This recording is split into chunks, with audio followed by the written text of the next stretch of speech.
Assalamualaikum warahmatullahi wabarakatuh. Perkenalkan, nama saya Andri Seldi Triawan, NPM 200101016, mahasiswa semester 1, Prodi Keperawatan Fakultas Kesehatan Universitas Aisyah Prinsewu. Di sini kami dari kelas A Perawatan Reguler dari kelompok 6 ingin mempresentasikan tugas bahasa Indonesia, yaitu tentang kutipan dan sistem rujukan dalam karya ilmiah yang akan dibacakan oleh teman saya, Erika Sari. Assalamualaikum warahmatullahi wabarakatuh. Perkenalkan, nama saya Erika Sari. Di sini saya akan menjelaskan pengertian dari kutipan. Yang pertama adalah kutipan. Kutipan adalah pinjaman sebuah kalimat atau pendapat dari seorang pengarang atau seseorang, baik berupa tulisan dalam buku, kamus, ensiklopedia, artikel, laporan, majalah, koran, surat kabar, atau bentuk tulisan lainnya, maupun dalam bentuk tulisan, misal media elektronika seperti TV, radio, internet, dan lain sebagainya. Tujuannya sebagai pengokohan argumentasi dalam sebuah karangan.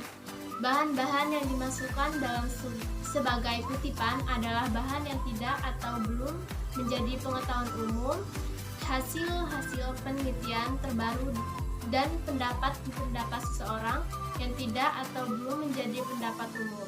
Jadi pendapat pribadi tidak perlu dimasukkan sebagai kutipan.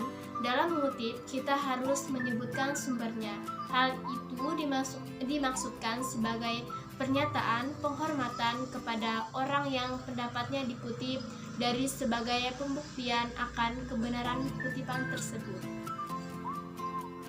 Menurut pendapat pasti, kutipan merupakan sebuah pengambilan konsep atau pendapat dari orang lain, sebagaimana yang tertulis dalam karya tulisnya. Kutipan di samping dimaksudkan sebagai penguat atau pendukung bahasan, juga dapat berfungsi sebagai upaya penekanan arti penting dari apa yang dikemukakan oleh penulis yang mengutip itu.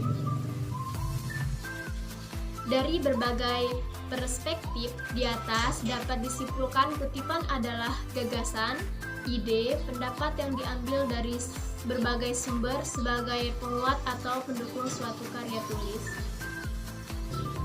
Yang kedua itu fungsi. Fungsi dalam kutipan diantaranya, yang pertama sebagai landasan teori, yang kedua penguat pendapat penulis, dan yang ketiga penjelas suatu uraian, dan yang keempat bahan bukti untuk menunjang pendapat ilmu.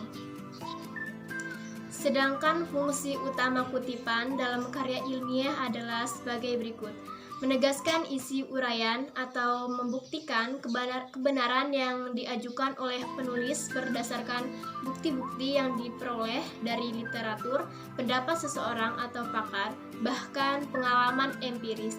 Peletakan kutipan dilakukan dalam dua cara, yakni pada teks atau menjadi bagian catatan kaki. Peletakan pada catatan akhir atau endnotes umumnya dilakukan andai kata penulis tidak menginginkannya adanya penjelasan yang akan mengganggu keruntutan atau pada teks. 3. Prinsip-prinsip mengutip. Dalam mengutip, harus diperhatikan prinsip-prinsip mengutip, termasuk menyebutkan sumbernya. Hal itu dimaksudkan sebagai pernyataan penghormatan kepada orang yang pendapatnya dikutip, dan sebagai pembuktian akan kebenaran kutipan tersebut. Ada beberapa prinsip yang harus diterapkan dalam mengutip, yaitu A. Agar tulisan tersusun menjadi himpunan, penulis hendaknya tidak terlalu banyak mengutip. B. Kutipan dianggap benar jika penulis menunjukkan tempat atau asal kutipan sehingga pembaca dapat menyesuaikan kutipan dengan sumber aslinya. C. Kutipan hendaknya diambil seperlunya agar tidak merusak uraian sebenarnya. D. Kutipan yang paling sebaiknya dimasukkan dalam lampiran. E. Menghilangkan bagian kutipan diperkenankan dengan syarat bahwa penghilangan bagian itu tidak menyebabkan perubahan makna. F. Pada kutipan langsung, penulis tidak boleh mengubah apapun, dan andai kata penulis tidak menyetujui apa yang dikutipnya atau menemukan kesalahan, ia dapat memberi tanda titik atau G. Pengutip tidak boleh mengadakan perubahan, baik kata-katanya maupun tekniknya. Bila penulis terpaksa harus membuat perubahan atau tambahan, maka kata-kata tambahan itu harus dicetak lain, tebal, miring, atau renggang, dan diberi catatan kaki yang menyatakan bahwa huruf yang dicetak lain itu adalah dari penulis, bukan teks asli. Contohnya, tugas bank antara lain adalah memberi pinjam uang. Pengutip tahu bahwa dalam kalimat itu ada kata yang salah, namun pengutip tidak boleh memperbaikinya. Cara memperbaikinya: 1. Tugas bank antara lain memberi pinjaman atau seharusnya pinjaman penulis uang. Yang kedua, tugas bank antara lain memberi pinjam atau ses uang. Ses artinya dikutip sesuai dengan aslinya. Yang keempat, jenis-jenis kutipan. Kutipan langsung. Menurut Ramili, kutipan langsung merupakan pernyataan yang ditulis dalam susunan aslinya tanpa mengalami perubahan sedikit pun. Bahkan, bahan yang dikutip harus direproduksi tepat seperti apa adanya sesuai sumber, termasuk ejaan, tanda-tanda baca, dan sebagainya. Sebaiknya kutipan langsung intensitasnya tidak melebihi 30% dari seluruh kutipan yang ada. Menurut Hariwijaya, kutipan langsung adalah kutipan yang persis seperti kata-kata yang digunakan dalam bahan asli. Dari berbagai pengertian di atas, dapat disimpulkan bahwa kutipan langsung adalah suatu pernyataan atau pendapat yang digali dari sumber lain dengan tidak mengubah apapun yang ada atau apa adanya. Kutipan langsung dibagi menjadi dua macam, yaitu 1. Kutipan langsung panjang. Kutipan langsung panjang adalah kutipan yang lebih dari 4 baris, ditulis tanpa tanda petik, dan diketik dengan jarak atau 1 spasi, dimulai dengan 3 spasi dari tepi kiri. Yang kedua, kutipan langsung pendek. Kutipan langsung pendek adalah kutipan yang tidak lebih dari 4 baris, dapat digabungkan atau diangkat dengan kalimat yang ada dalam satu paragraf, atau alinea tanpa mengganggu penuturan yang sedang ditulis.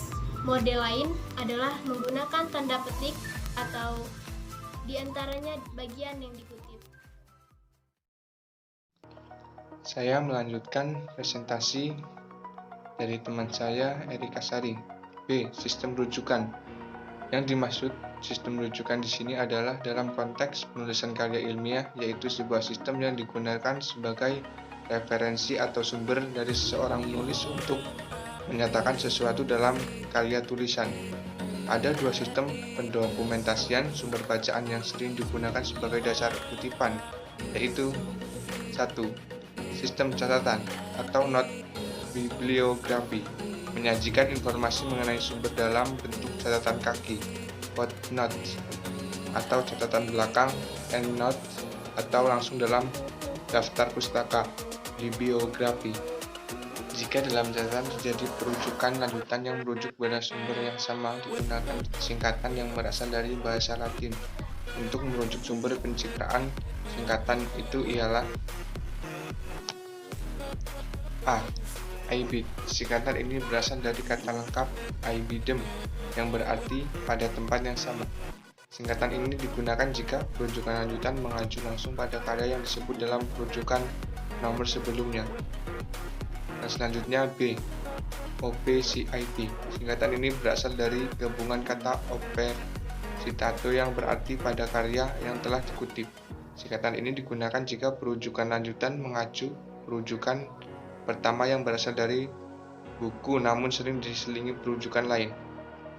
Yang selanjutnya C. LOCCIT. Singkatan berasal dari gabungan kata logo citato yang berarti pada tempat yang telah dikutip. Singkatan ini digunakan jika rujukan lanjutan mengacu rujukan pertama yang berasal dari artikel dalam majalah, ensiklopedia, surat kabar, dan lain-lain. Selanjutnya yang kedua, sistem langsung. atau parenthetical reference, yang merupakan informasi mengenai sumber dalam tanda kurung dan diletakkan. A. Langsung pada bagian yang dikutip. B. Daftar kutipan atau list of works cited. Atau C. Pada daftar pustaka. Daftar pustaka dapat disusun dengan berbagai format. Ada dua format yang akan diuraikan dalam modul ini, yakni format MLA atau The Modern Language Association dan APA, American Psychological Association.